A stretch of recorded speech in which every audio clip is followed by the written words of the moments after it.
Untuk memahami dunia terorisme, ada beberapa hal yang harus diperhatikan agar kedepannya kita bisa meniadakan ancaman terorisme kepada sendi beragama. Karakter anatomi terorisme di Indonesia sudah berubah petanya. Sekarang mengikuti peta teroris dunia. Karakternya 1. Unpredictable, 2. Unstoppable, 3. Deadly, dan 4. Menarget soft target. Dulu yang ditarget adalah hard target. Apa itu hard target? Markas polisi, gedung-gedung pemilik dubes asing, kantor-kantor usaha milik asing. Namun sekarang publik dimanapun, di pasar, di jalanan, tempat ibadah, tempat-tempat yang tidak dijaga oleh pihak keamanan bisa diserang. Inilah brutalnya mereka saat ini. Satu lagi, terorisme di Indonesia sudah masuk teror generasi keempat. Teror generasi keempat adalah state sponsor terrorism yang terkoneksi dengan dunia luar dan menggunakan IT. Pastinya bukan hanya dunia luar, tapi negara tertentu menarget Indonesia. Generasi 1, 2, 3 nanti dijelaskan di chapter yang lain, di video yang lain. Mau bukti? Kita bahas apa yang tetangga kita hadapi, Filipina di tahun lalu. Fakta lapangan mengenai Maute dan Abu Sayyaf. Keduanya sebenarnya tidak pernah perang kota atau urban war. Selalu menggunakan gerilya taktik dan menggunakan jungle war. Dalam sejarah 30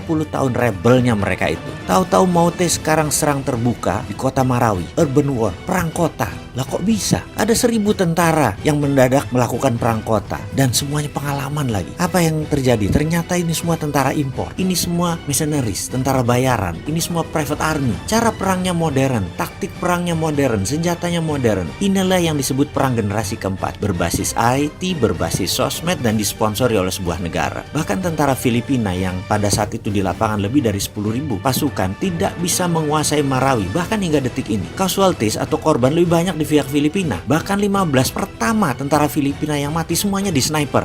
Mereka sangat spesifik sekali. Lalu bagaimana kalau itu masuk ke Indonesia? Indonesia masih melihat teror seperti kriminal berat dari kacamata pidana. Padahal di seluruh dunia terorisme itu masuk extraordinary crime. Harus pakai extraordinary measurement. Ukurannya harus extraordinary. Pakai extraordinary act dalam rule of engagement. Ini war, ini perang. Kalau pakai pasal pidana dan hanya ahli hukum pidana yang menangani, ya tidak akan bisa menyelesaikan counter insurgensinya, counter intelligence, dan menyelesaikan masalah terorisme. Tidak bisa melakukan counter intelligence strategik kalau menggunakan pidana, tidak menggunakan pasal pro justisia, tidak bisa melakukan counter terorisme kitanya. Kasihanlah Bapak polisi, kasihanlah Bapak TNI, karena tidak bisa maksimum kerjanya. Kasihan BIN yang hanya tugasnya jadi nginteli saja kalau kayak gini. Jadi boleh dong pakai extra power yang sedikit besar agar negara Indonesia menjadi tentram, yaitu tidak menggunakan pro justisia, gunakan pendekatan extraordinary crime. Gerakan counter ini sekali lagi harus tidak pro justisia. Ini harus pakai undang-undang baru, yaitu undang-undang melindungi segenap tumpah darah Indonesia, dan operasinya senyap menggunakan BIN.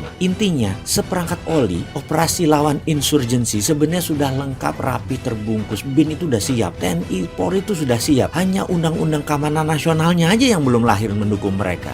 Oh iya, satu lagi yang harus kita ingat. State sponsor terorisme itu tersering pelakunya adalah Amerika. Dan sekedar mengingatkan, Amerika itu tidak pernah menang melawan insurgensi taktik. Sebenarnya kita sudah siap mengcounternya. Kedepan kita harus menjadi negara damai tanpa pengaruh ideologi asing yang suka berperang. Selesaikan mereka semua.